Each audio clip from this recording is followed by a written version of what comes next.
Lakini anasema niko na ushuhuda, Mungu anaendelea vizuri, naona kazi yangu inaenda mbele, naona vile ninanawiri, naona nikifanya kitu. Lakini ukiangalia matendo yake haiendi na neno la Mungu. Yaani unaomba kwa ajili ya tumbo. Mungu hataki hiyo. Mungu anataka kama unaomba kwa sababu gani? Unafunga ndio. Unafunga kwa sababu gani?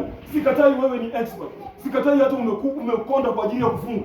Lakini unafunga nini? Watu wa Ninawi, mfalme aliagiza kufunga, watu wakafunga mpaka hata mnyama, wakavaa nguo za magunia, wakajidharau, wakaona hawasi kitu mbele ya Mungu. Hiyo ndio maombi Mungu anataka. Tuambie Mungu, tumejidharau. Kuna mtu mwingine alikuwa hapa Kenya akiambia watu tubuni, tutubuni.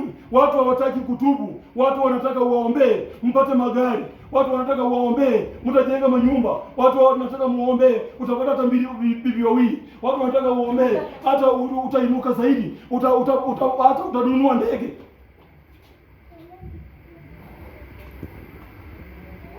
Utanunua ndege. Hiyo ndege utakuwa unaimba ndani wimbo ya Mungu.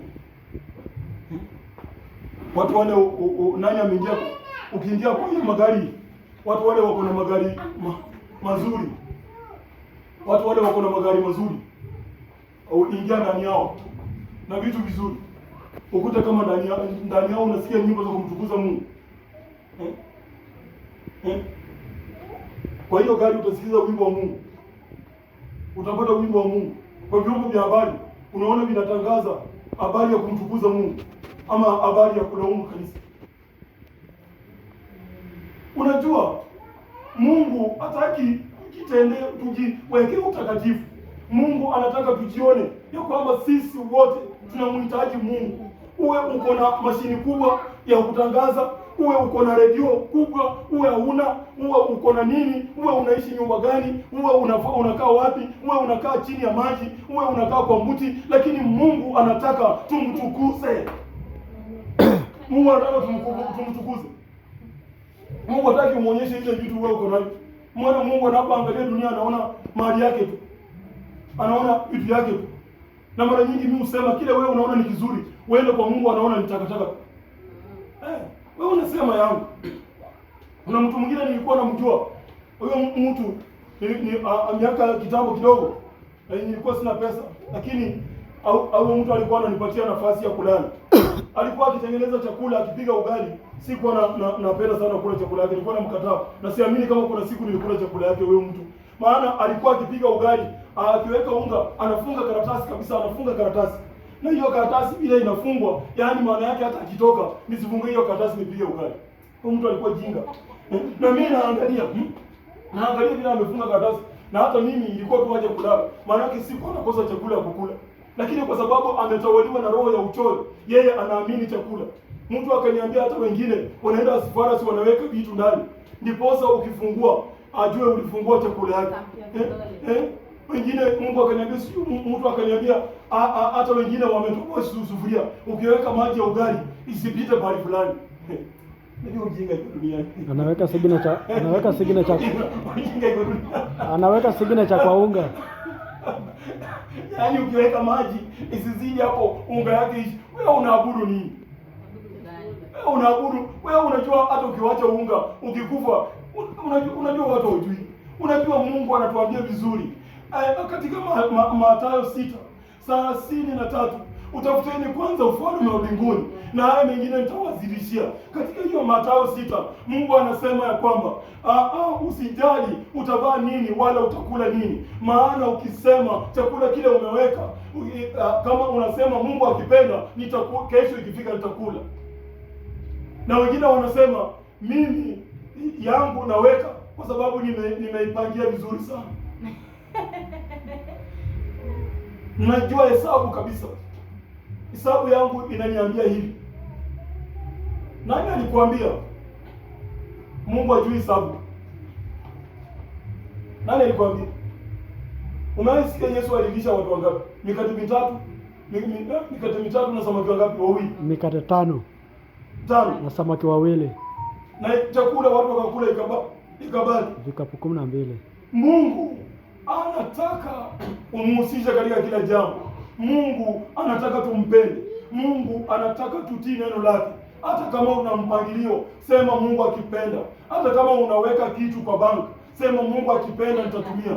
Hata kama mwaka ujao unataka usimame kwa uchaguzi, sema Mungu akipenda nikifika nitasimama hapa pahali. Usijipige kifua, usiseme wewe ni mwana political science. Mungu hajui kitu science, na kama ni science Mungu anajua, then inakuzidi. Kama science hata uwezo wa Mungu. Kama science, kama saa hizi unaona hapa awali ukitaka kujua hata watu wanaenda juu, lakini mpaka saa hii hakuna mtu ameenda pasi jua. Sio ni sana. Hakuna mtu ameenda pasi jua. Na hii safari wanaanza ya kuenda juu, utasikia vile utakuwa unaanguka. Mark my words. Utasikia? Mark my words. Because mambo ya Mungu ni ajabu sana. Lazima uweke Mungu mbele.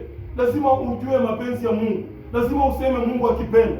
Usijigonge kifua. Usijione wewe ni bora sana. Usipende kutukana wenzako. Usipende kujiona ya kwamba umefika. Lazima badala yake kuwa kama Yona ambaye aliombea watu wa Tarshishi na akawapatia ujumbe. Licha kuwa hata mambo ilienda vizuri akakasirika, lakini yeye ni mwanadamu tu. Unajua kwa sasa hivi inafaa tupendane. Inafaa tujiulize maswali. Inafaa tuache ukabila. Inafaa tuache ubaguzi. Mimi hapa Nairobi nimeshakuwa Nairobi. Kuna ukabila hapa Kenya ambao usiopenda si mzuri hata kidogo. Maana mimi usikia lugha kadhaa. Unaweza kaa na watu hata wakwambie ni wazuri sana na ukueleze vile wanapenda Mungu, lakini ukikaa dakika 5 utasikia vile wanachukia kabila ile. Na hao ni watu ambao wanaongea mambo ya Mungu. Utasikia vile wanachukia kabila ile. Utasikia vile wanasengenyana. Utasikia vile mambo ambayo inaenda kinyume na neno la Mungu. Hiyo sio ndio Mungu anataka. Mungu kama angekuwa na ukabila, hangemtuma Yesu Kristo. Maana Biblia inasema katika kitabu cha Yohana 3:16, kwa maana jinsi Mungu aliupenda ulimwengu hata akamtoa mwanao wa pekee, ili kila mtu amwamini asipotee, bali awe na uzima wa milele. Amen. Kwa hiyo Mungu alimtuma mwanao wa pekee, si kwa msingi ya kabila yako. Wengine wanachukua hata dini zinakuwa za kabila yao. Wengine wanachukua maombi, hata maombi ni ya kabila yao. Wengine wanajiona wanasema kabila yetu. Ukienda huko useme uwe kiongozi, wanasema wewe si mtu wa kwetu.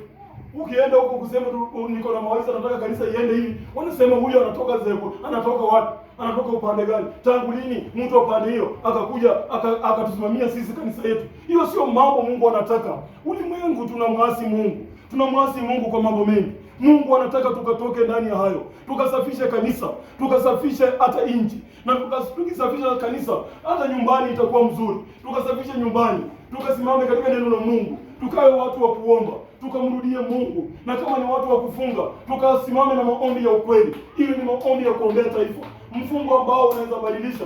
Nani anaweza simama sasa aseme nabii aitishe tufunge maombi ulimwenguni COVID-19 isimalize watu? Lakini ukitaka utasikia mimi ndio mkubwa wa makanisa Kenya. Mimi ndio mkubwa wa mataifa duniani. Wewe ndio mkubwa wa mataifa, na Mungu wako wapi?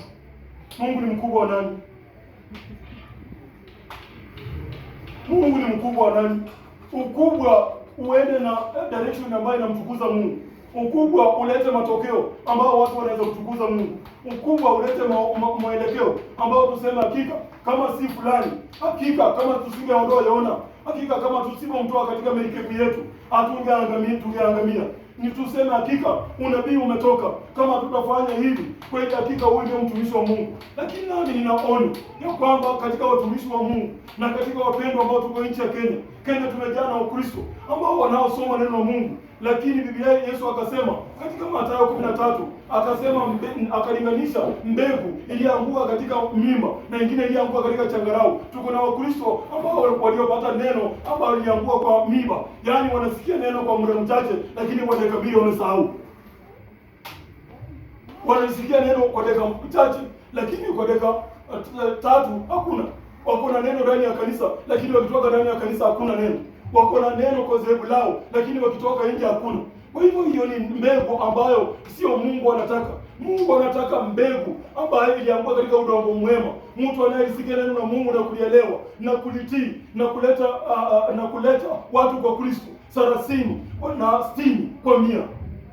Biblia inasema katika kitabu cha Mathayo 13:23 na 24, Lazima tuangalie maneno haya na tujirudie kwa Mungu, tuitishe Mungu, tuombe maombi ambayo ni ya ukweli, tuombe maombi ambayo Mungu atatusikia.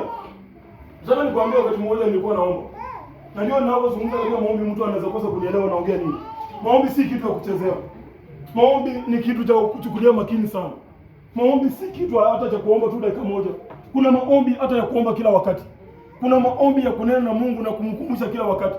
Mungu anasema katika kitabu cha Luka 18, kuna mwanamke mmoja mjane alikuwa anaomba, alikuwa anamwendea mtu mmoja tajiri, akimuomba kila wakati, akimu. Huyu mtu haogopi, ajui Mungu wala hamuogopi Mungu, lakini alimwendea kila wakati akimsumbua, akimuomba, akimwambia tafadhali nisaidie, tafadhali nisaidie. Huyu mtu alipoona amechoshwa na mama huyu, ilibidi amtendee kile alichokuwa akiomba, apate msaada kwake. Na kwa hivyo ninapoangalia maandiko hayo, ninaona kwamba maombi ni kitu cha kujiuliza maswali. Maombi ni kitu cha kujihoji. Maombi lazima ichukuliwe kwa makini. Na maombi lazima ujue unamuomba Mungu. Maombi lazima ujue Mungu naye muomba ni nani. Na maombi lazima ujue Mungu naye muomba ni Muumba. Mungu naye muomba aliumba mbingu na nchi. Mungu naye muomba yeye ndiye tuumba. Mungu naye mjua yeye ndiye anaweza kupeleka paradiso au akupeleke jehanamu. Kama wewe una mamlaka duniani, Yesu Kristo anasema pia yeye ako na mamlaka. Kama wewe una mamlaka kwa nyumba yako, na ujue Yesu Kristo pia anasema nimepewa, Mathayo 28:18, nimepewa mamlaka juu mbinguni na duniani. Wewe uko na mamlaka kwa nyumba yako, lakini Yesu naye anakuambia nimepewa mamlaka juu mbinguni na duniani. Kwa hivyo inafaa tutii Mungu, tujue tunamtumikia Mungu mwenye nguvu, Mungu ambaye tumwangalia kwa tofauti sana, Mungu ambaye anatutazama, Mungu ambaye anaangalia tunajifanya, Mungu ambaye anasema leteni mizigo zenu kwangu. Ukisoma Mathayo 11, Mungu ambaye leteni mizigo zenu kwangu. Yaani Mungu anataka tumpatie mizigo, lakini sisi tunamwambia Mungu sisi tunajua.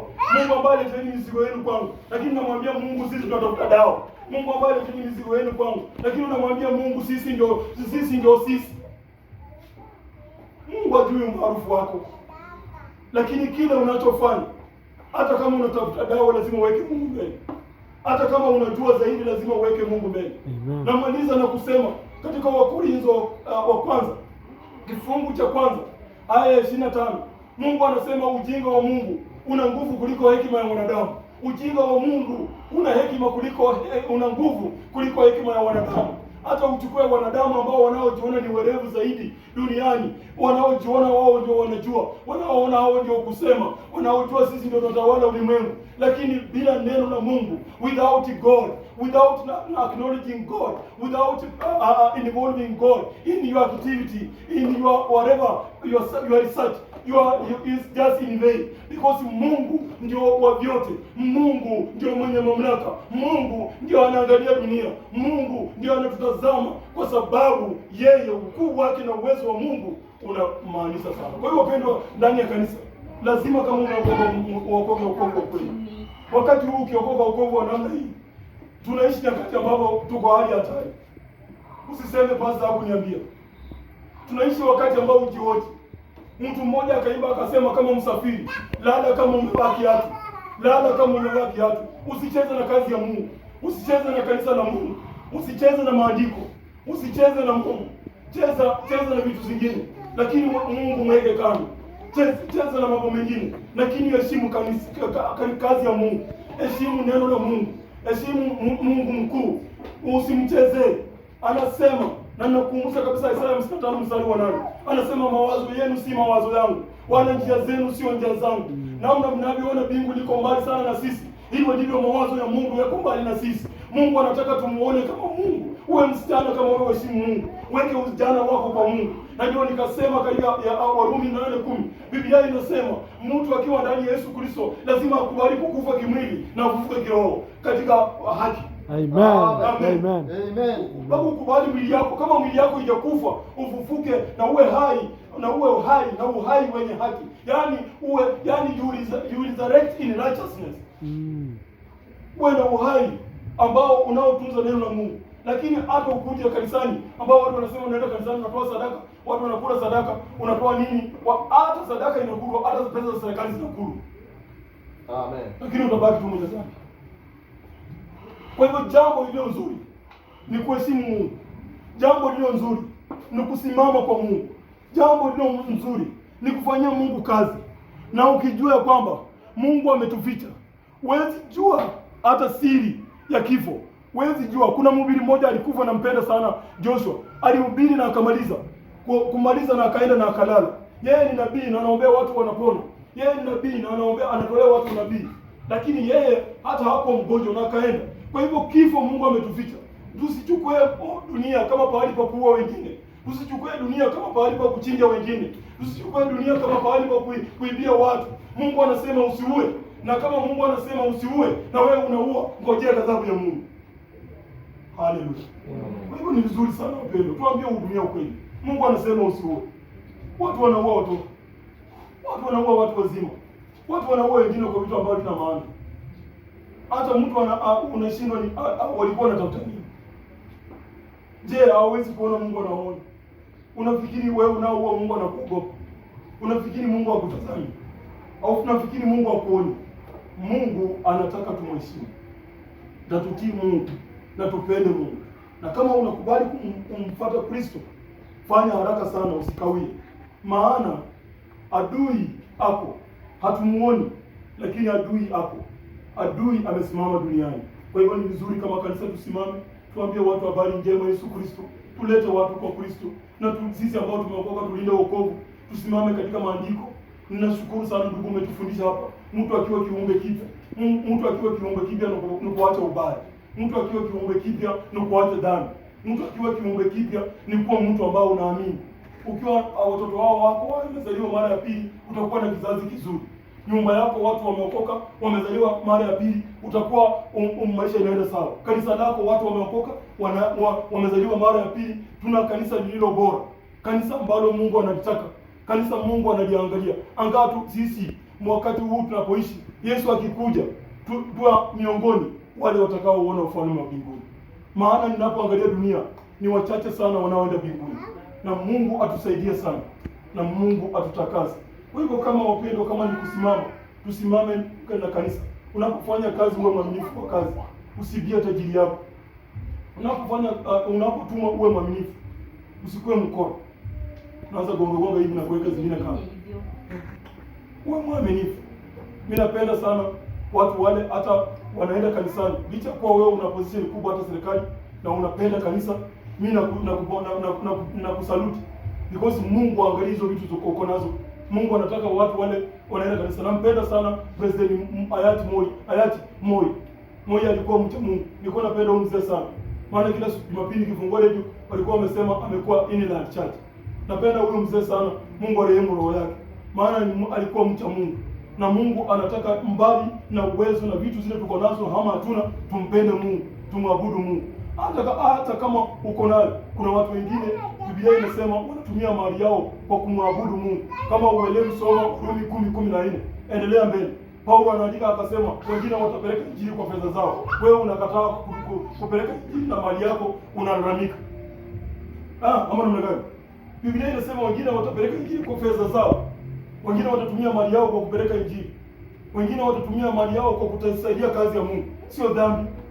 Ni kwa sababu na wengine watashuhudia, na wengine watahubiri kama mimi, na wengine wataleta watu kwa Kristo, na wengine watafanya mpangilio mzuri ndani ya nyumba ya Mungu, na wengine watakuwa wenye msaada na kukaza watu na kuwatia mioyo, watu ambao wanaofanya kazi ya Mungu. Na Biblia inasema heri miguu inayopeleka habari njema kwa kila mataifa. Hiyo Warumi 10 ukisoma 14 kuendelea mbele, inasema heri miguu inayopeleka habari njema kwa nini? Kwa ulimwengu. Kwa hivyo na mimi Mungu amewabariki.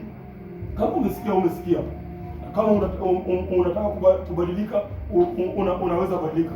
Na kama hujaokoka unaweza taka kuokoka, fanya haraka sana, usikawie. Kwa sababu neno la Mungu hataki umwambie kesho. Mungu anataka leo. Mungu hajui kesho. Mungu anajua leo. Kama ungependa kumpokea Kristo ama uko hapo hujampokea Yesu Kristo, nashukuru sana ndugu yangu, umezaliwa, wewe ulizaliwa mara ya pili. Ukaweka ndani ya maji. Maana ya kuzaliwa mara ya pili ni kufa ndani ya Kristo na kuzaliwa na Kristo. Hiyo ndio maana ya ubatizo. Kukufa na Yesu na kufufuka na Yesu. Dada yule wa namna gani? Is to die with Christ and to do what? Resurrect with him. Amen. Amen. Kwa hivyo tunapotaka kuomba usimame, naona kama ni kubarikiwa umebarikiwa, na wewe ujue umebarikiwa, maana hii ni ujumbe. Nataka nikwambie, nilipohubiri hapa Sunday